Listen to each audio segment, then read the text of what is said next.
8-ci сабагыбыз 10 эң кеңири тараган OWASP коркунуч модельдери. Мындан алдыңкы сабагыбызда дагы бузуу темасына токтолдук элек. Ошо бузуу өзгөчө бизге таандык же болбосо баалуу маалыматтардын биз каалабаган адамдар тарабынан уурдалып кетишин же болбосо алынып кетишин алдын алуу дедик элек. Анан ушу OWASP коркунуч модельдеринин үстүнөн келиңиздер эми ошону талдаганга, тереңирээк түшүнгөнгө аракет кылалы. OWASP бул негизи бир мекеменин аталышы. Open Web Application Security Project, эгерде кыргыз тилине которо турган болсок, ачык веб колдонмолору коопсуздук долбоору. Бул жакта ачык деген ачык веб колдонмолору катары окубаңыздар. Ачык деген сөз бардыгына таандык, коомдук десек дагы болот. Ошондо коомдук веб колдонмолору коопсуздук долбоору деп которгонуңуз дагы туура болушу мүмкүн. Негизги максаты же негизги максатынан өтөрдөн алдын бир аз тарыхына токтололук. 2001-жылы курулган бир мекеме. Куруучусу Марк Керфи деген өзгөчө ушул маалымат коопсуздугу жаатында көп жылдардан бери иштеп келген бир адис. Коммерциялык эмес уюм катары муну түзөт дагы. Өзгөчө веб колдонмолору, анткени мындан алдыңкы сабактарда дагы эсиңиздерге сала кетейин, азыркы учурда 6 миллиардка жакын адам, 5 миллиардка жакын кечиресиз, 5 миллиардка жакын адам азыр активдүү түрдө күнүнө орточо эсеп менен 6 сааттын тегерегинде интернет колдонот дедик. Андыктан веб тармагындагы коопсуздук эң эле маанилүү коопсуздук темаларынын бирөөсүнө арналган, айланган туурарагы. Андыктан ушул жаатта иштей турган бир мекеме катары 2001-жылы Марк Керфи деген бир адис тарабынан түзүлөт дагы. Негизги максаты ушу веб тармагында болуп жаткан коопсуздук маселелеринин үстүндө иштөө дагы, бирок өзгөчө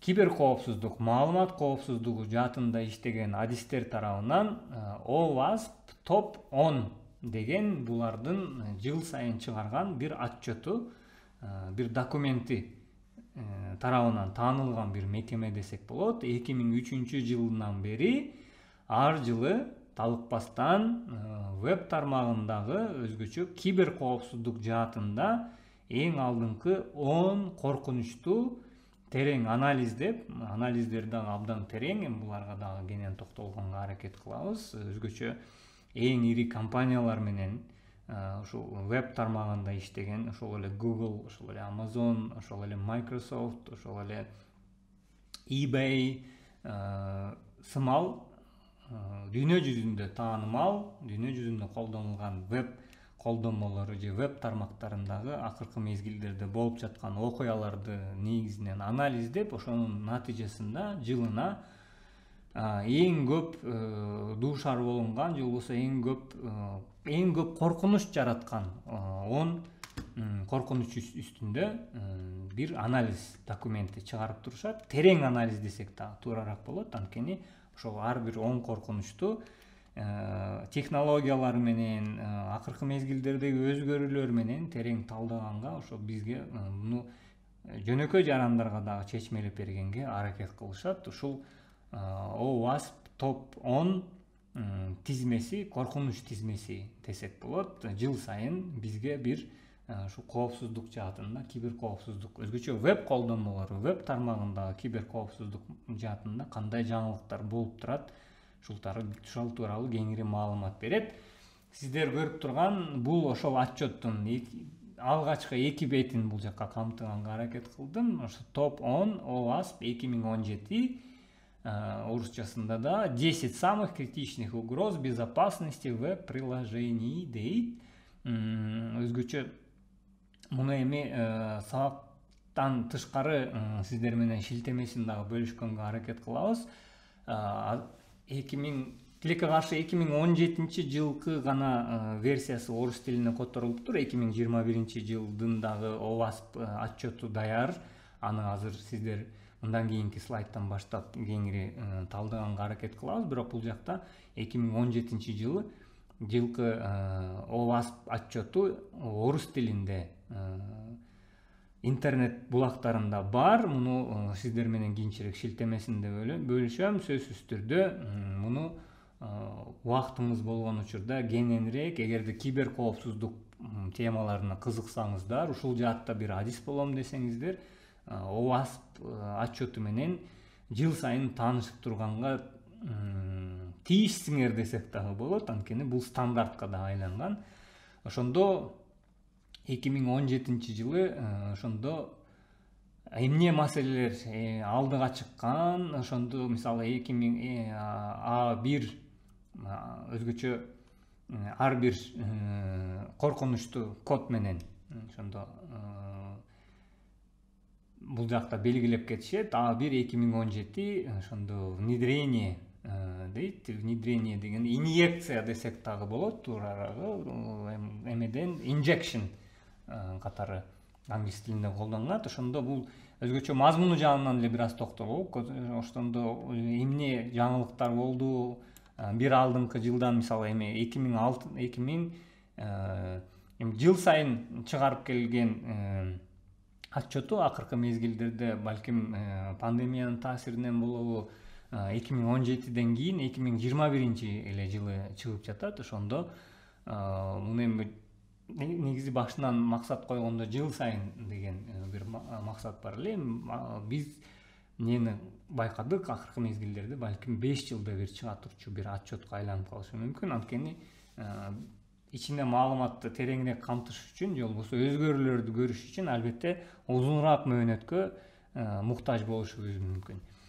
Ошондо оң коркунучтуу бул жакта сиздер байкагандай A1, A2, A3, A4, A5 деп жүрөт. Ошондо недостатки аутентификации, разглашение конфиденциальных данных деп коркунучтарды бул жакта тизмелеп келет дагы.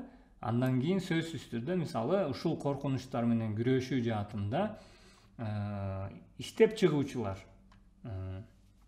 код жаза турчулардын, программисттердин башкача айтканда эмне кылышы керек, тестировщиктер эмне кылыш керек, мекемелер эмне кылыш керек, колдомолордун менеджерлери же болбосо башкаруучулар эмне кылыш керек, баардыгын ушул отчеттун ичинде кенен камтыганга аракет кылышат. Дагы бир баса белгилеп кеттүү жагдай, көңүлүңүздөрдү ушул CC Creative Commons деген бөлүмгө тарта кетейин. Creative Commons дегени бул отчеттун ичиндеги маалыматты сиздер каалаган учурда колдонгонго, бул эми ачык маалымат болгон үчүн сиздер дагы башка жактарда эгер отчет даярдасаңыздар же болбосо илимий бир макала жаза турган болсоңуздар же бир сабакка даярдана турган болсоңуздар, отчеттун ичиндеги маалыматты кенен эч тартынбастан лицензияланганбы же болбосо плагиат болобу, албетте эми сиз бул маалымат мен иштеп чыккан деген мааниде анда плагиат болуп калат.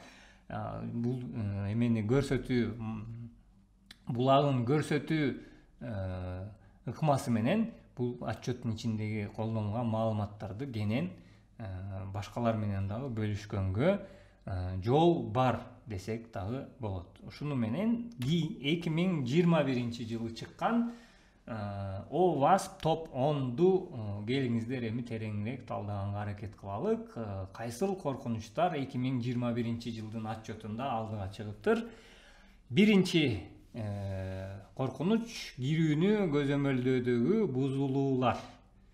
Аутентификация, авторизация системалары өзгөчө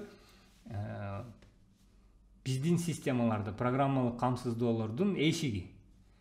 Уурулар дагы кайсыл учурда колуна эң оңой уурулук качан болот? Эгерде колунда, ал уурунун колунда ачкыч боло турган болсо, бир жактан сиздин ошол үйгө таандык, уурулукка кире турчу үйгө таандык ачкычтын копиясын бир жактан жасап алганга мүмкүнчүлүгү болду. Демек, ал анализ кылат дагы, эч ким жок учурда, үйдө эч ким жок учурда үйдүн ичине кадимки эле үйдүн ээси киргендей эле кирип, өзү каалагандай ичине кирип дагы мына ошо баалуу нерселерди үйдүн ичинен алып чыгып кетиши мүмкүн. Ошондой эле биздин программалык камсыздоолордо авторизация, аутентификация системалары дагы ошондой эле эшикти жана ачкычты түшүндүрөт. Ошол ачкычтар эгерде кенен тараган болсо, ачкычтар баардыгы эми кенен дегенде албетте бул эми хакер топтору жөнөкөй топтор эмес, жөнөкөй болгон нерселерден тышкары оор нерселердин үстүнөн дагы кирип кетиши мүмкүн. Профессионалдуу уурулар дагы жөнөкөй эгерде ачкыч сиздин кулпуңуз эгерде абдан жөнөкөй болсо, ачкычы болбостон деле кулпуну ачышы мүмкүн. Ошондой эле өзгөчө хакерлер топтору же болбосо жеке иштеген хакерлер кандай десем, илим деңгээли, билим деңгээли абдан жогору болгондуктан өзгөчө бул ошо кирүүнү көзөмөлдөөдөгү эң эле биринчи программалык камсыздоону, кирем деген программалык камсыздоону анализдегенде эң көп ушул эшигин же болбосо каалгасын текшерип анализдегенге аракет кылышат. Криптографиялык каталар дагы экинчи орунда турат. Экинчи орунда турган криптографиялык каталар өзгөчө криптография, агым шифрлер, блок шифрлери, симметриялы ачкыч, асимметриялы ачкыч темаларына токтолду келек. Криптографиялык каталар дегенибиз маалыматтын бир чекиттен бир чекитке шифрленбестен жиберилген учурларда өзгөчө ушул каталар болушу мүмкүн. Инъекция дедик элек, эми бул инъекция темасы дагы абдан кенен токтоло турчу тема. Өзгөчө бул башка ушул кибер кылмышкерлер тарабынан кийинчерээк хакердик чабуулга же болбосо хакерлик соккуга, кибер соккуга дуушар боло турчу организмине дейлик, же болбосо программалык камсыздоосуна алдын ала кандайдыр бир ооруну жуктуруп койсу, вирустарды жуктуруп койсу, ушул инъекция темасына кирет. Буну дагы албетте алдын алуу ар кандай жолдору бар. Программалык камсыздоолордун дизайны темасында дагы буга кенен токтолду элек. Программалык камсыздоолорубуздун туура дизайны башынан аягына чейин үйдү дагы биз кандай архитектурасын туура кылсак, уурулардын киришин алдын ала турган болсок, ошондой эле программалык камсыздоонун туура дизайны кийинчерээк ошондой кибер кылмышкерлер тарабынан кирүүсүнө жолтоо болот дагы. Эгер туура эмес дизайн болгон болсо, ошол OWASP тизмесинде сиздерде байкагандай 4-чү орунда турат. Кооптуу дизайн демек программалык камсыздоолордун дизайны тилекке каршы анчалык дүйнө жүзүндө анчалык жогорку деңгээлде эмес. Ушул кооптуу дизайндын натыйжасында анан кибер кылмышкерлер ошол программалык камсыздоолордун ичине кирип, өздөрүнө керектүү маалыматтарын алып кеткенге шарт түзүп жатышат. Бешинчи пунктубуз коопсуздукту камсыз кылуудагы туура эмес конфигурациялар. Бул дагы көбүн эсе адам фактордор, адамга таандык факторлор. Бир нерселер унутулуп калынат, же болбосо ошо конфигурация жүргүзүп жатканда маани берилбей калат. Ушу эсиңиздерде болсо бир алдыңкы сабакта биз конфиденциалдуулук темасына токтолдук элек. Ал жакта эрежелер топтому бар дедик элек. Ошол эрежелер топтомунда мен муну кылбай деле койсом болот деген балким адам факторлорунун натыйжасында ушул коопсуздукту камсыз кылуудагы конфигурациялардын туура эмес болушу 5-чи орунда турат. 6-чы орунда болсо аялуу жана эскирген компоненттер көбүн эсе дагы ошол өзгөчө биздин чөлкөмдөргө, ошо өнүгүп келаткан өлкөлөргө таандык нерсе болот десек болот. Анткени технологиялар жаңырып жатат, программалык камсыздоолор да жаңырып жатат. Ошолорго анан программалык камсыздоолорду сөзсүз түрдө patch деп коебуз, жама. Кадимкидей мындан алдыңкы балким жаштар балким билбеши мүмкүн, бирок улуулар билиши мүмкүн. Жамалуу кийимдерибиз болот эле, бир жагы эгерде жыртылып калган болсо, үстүнө ошондой жамалап коет элек. Ошондой эле программалык камсыздоолордо башына чыгып атканда бир коопсуздук маселеси көздөн качып калышы мүмкүн. Андан кийин программаны иштетип жатканда ошол эгерде коопсуздук маселесин таап, кийин тестирлөө командасы могул жакта биз коопсуздук маселесин аттап кетиптербиз деген болсо, кийин patch деп коебуз, программалык камсыздоо. Кийин сиздерге ушу программалык камсыздооңузду жаңылаңыздар. Өзгөчө Windows'то ошондой patchтер келет, билесиздер. Программалык камсыздооңузду жаңылаңыз, анткени ушул жааттарда ачыктар калып калыптыр деп бериши мүмкүн. Ошондо эгерде ушундай компоненттерди убактында жүктөбөсөңүздөр, жана сиздин колдонгон жабдыктардын аппараттык программалык аппараттар эскирген болсо, ошондо коркунуч абалы жогору болушу мүмкүн. Идентификация жана аутентификация каталары дедик элек, өзгөчө 7-чи орунда. Бул эми 1-чи орунда турган кирүүнү көзөмөлдөөдөгү бузулууларга дагы таандык бир тема. Анткени бир программалык камсыздоого сиз өзүңүздүн сизге таандык атыңызды, аты жөнүңүздү жана сыр сөзүңүздү жазып анан киресиз. Ошондо идентификация, аутентификациядан өтөсүз. Өзгөчө ошол бир нерсе программалык камсыздоонун ичинде кирүүдөгү каталар. 8-чи орунда болсо программалык камсыздоолордо жана маалыматтардын бүтүндүгүндөгү бузулуулар турат. 9-чу орунда коопсуздуктарды каттоо жана мониторингдеги катачылыктар. Буларга дагы балким кийинки сабагыбыз биздин OWASP топ 10до ушул коопсуздук маселелерине кандай чаралар көрүшүбүз мүмкүн, ошолорго токтолобуз. Андыктан буларды кенен токтолбой эле өтүп кетип атам. Сервер тарабындагы жасалма өтүнүч, бул дагы SSRF деген жаңы бир түшүнүк. Бул дагы 10-чу тизмеде турат. Кийинки слайдыбызда болсо өзгөчө 2017 жыл менен 2021 жылдын ортосундагы кандай айырмачылыктар болду? Кайсыл маселе 1-чи орунга 2017 жылда кайсыл орунда эле, анан мисалы 2021-жылда кайсыл жаңы ыкмалар кирди? Буларга дагы кенен токтолгонго аракет кылалык. Эми 5 жылдын ичиндеги эмнелер өзгөрдү, ошону анализдөө жаатында. Сиздер да байкагандай, инъекция 2017 жылы 1-чи орунда болгон болсо, азыркы учурда 3-чү орунга түшүп калыптыр.